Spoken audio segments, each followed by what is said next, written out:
Ya, perkenalkan, nama saya Fandi. Kebetulan saya sebagai Kaprodi di Teknik Informatika Unhas. Izin menyampaikan pengalaman kami di RPL.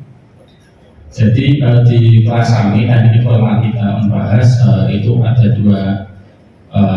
dua nama kelas maksud saya, yaitu di reguler pagi dan reguler sore. Yang mana reguler pagi ini mulai jam 8 sampai jam setengah 4. Kemudian yang reguler sore dimulai jam 4 itu sampai jam 9 malam. Pengalaman kami di RPL kemarin ada di jalur umum, Bapak. Jadi selama ini kami belum ada kerjasama dengan LKP manapun, tetapi ada beberapa mahasiswa yang notabene sudah bekerja dan punya kompetensi, itu kami rekognisi. Sehingga pengalaman kami kemarin mahasiswa RPL itu mendaftarkan dengan mengambilkan kompetensinya, sehingga kami bisa rekognisi sesuai dengan keadaan prodi kami. Di prodi kami kebetulan konsentrasinya yaitu di software engineering dan sistem cerdas, yang mana software engineering itu nanti teman-teman mahasiswa bisa belajar dari mulai awal membuat sebuah sistem basisnya web, mobile, dan desktop.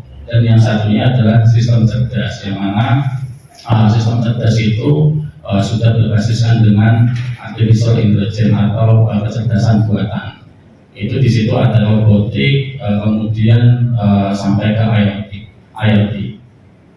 Demikian informasi singkat dari Universitas Brasil, khususnya di Teknik Informatika. Barangkali mungkin nanti ada pertanyaan, kami siap insya Allah untuk diskusi. Terima kasih.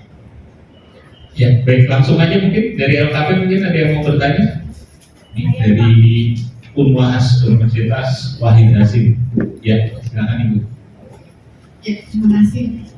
Terkait dengan RPL yang di Prodi TI ya Pak, untuk di Unhas itu tadi disebutkan bahwa yang sudah terlaksana itu adalah dari sertifikat kompetensi yang dimiliki dan juga pengalaman kerja.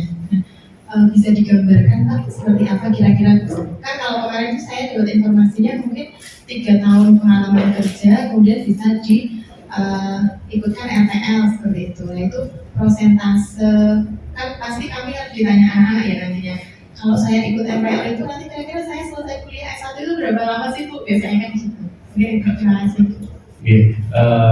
Kebetulan untuk penilaian dari universitas sudah menetapkan bahwa yang dinilai utamanya adalah sertifikat kompetensinya.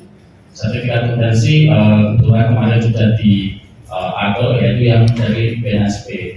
Akan tetapi kalau di informatika BNSP itu sangat sedikit untuk skema itu, sehingga kemarin ada putusan lagi kalau di informatika bukan hanya berdasarkan sertifikat itu, tetapi juga berdasarkan pengalaman. Nah, pengalaman ini nantinya karena itu kan tidak ada dokumentasinya, sehingga calon mahasiswa itu nanti bisa mempresentasikan. Jadi nanti ada dua langkah. Langkah yang pertama adalah mahasiswa itu mengambilkan administrasi, langkah yang kedua adalah wawancara. Sehingga di langkah yang kedua itu wawancara, calon mahasiswa ini diharapkan memang powerful untuk presentasinya, Bu. Sudah pernah melakukan apa saja, kemudian pernah membuat apa saja. Nah itu yang kami nilai. Pada kejadian khusus juga terkait pekerjaannya, kemarin itu ada yang sudah bekerja karena memang calon mahasiswanya itu belum bisa mempresentasikan secara luas gitu. Kami juga gali itu. Kami gali keilmuan-keilmuan yang memang sebelumnya sudah pernah dimiliki, sehingga kami mendapatkan ini calon sudah berkompetensi tinggi. Akan tetapi juga sebaliknya ketika mahasiswa itu mengambilkan atau mengklaim mata kuliah saya pernah ini saya bisa ini tetapi di wawancara itu tidak maksimal, ya mungkin kami jadi pertimbangan khusus. Ya mungkin kita bisa akui hanya berapa gitu. Pada prinsipnya di informatika kami sesuai aturannya konversinya maksimal 80% dari total SKS. Total SKS kami minimalnya 144, 80%-nya sekitar 90 itu. Mungkin itu Bu. Terima kasih. Juga di pemerintahan sebelumnya juga dari D3 Bapak sudah ada pengalaman, sehingga pengalaman sekolahnya kemarin kami gali, kemudian pekerjaan sekarang itu kami juga gali, sehingga kita bisa ambil kesimpulan bahwa kurang lebih ya sekitar 30-an dengan kompetensi yang mahasiswa itu miliki kondisi saat itu. Sekitar 30. Sekitar 30 ya. Kemudian minimalnya kalau memang mahasiswa ini sudah punya potensi yang tadi itu software engineering atau sistem cerdas, paling tidak minimalnya paling cepat itu bisa 1 tahun, hanya 2 semester untuk sekolah di Universitas dari pengalaman kerja, ya kami menilainya dari pengalaman kerja, pengalaman potensinya tentunya itu. Untuk yang saat ini kemarin juga ada juga gitu ya. Mungkin saya sampaikan juga ini terkait tadi yang ditanya kuliah online gitu. Nah kemarin ada juga yang bertanya, Pak kalau misal saya di luar kota, posisi saya kerja bagaimana? Itu nanti itu bicara dari universitas bagaimana? Nah untuk saat ini di kelas kami itu hanya luring. Jadi mahasiswa itu memang kuliahnya di kelas gitu.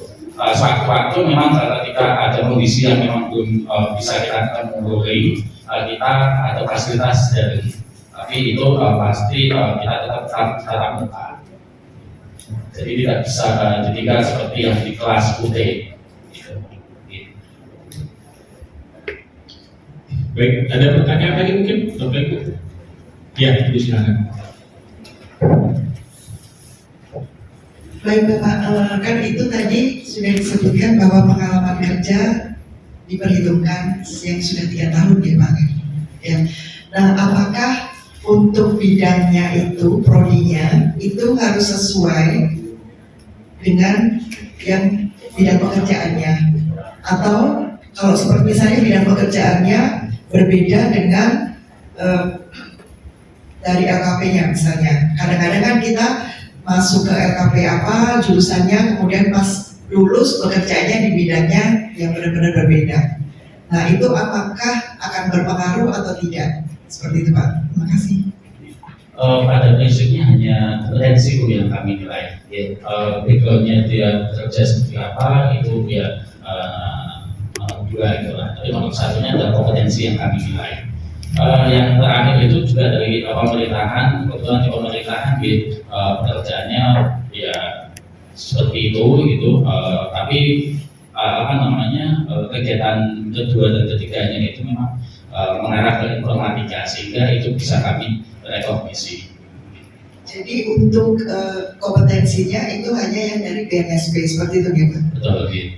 Dan sekarang ini kan yang dari LSK kan ada ya Pak, apakah itu tidak diperhitungkan? Maksudnya kan untuk dari LSK itu kami kan LKP ada pendidikan 6 bulan, tetapi setelah selesai, kebetulan kan memang di tempat kami juga merupakan TUK. Nah setelah selesai pendidikan itu kan ada uji kompetensi yang sertifikat tersebut setara dengan ijazah D1. Nah itu apakah akan menjadi pertimbangan juga? Karena buat itu bukan dari BNSP seperti itu Pak. Itu juga jadi perhitungan, jadi keduanya seperti itu.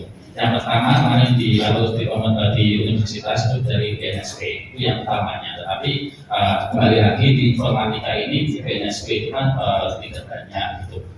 Bahkan belum ada kalau nggak salah gitu, adanya ke Kominfo. Sehingga kami cari cara untuk supaya teman-teman yang berminat sekolah lagi bisa kami akomodir, sehingga ada juga yang dari LKP itu juga ada. Gitu. Baik, terima kasih Pak. Baik. Ada lagi pertanyaan? Kita lanjutkan Bu ya ke terima kasih.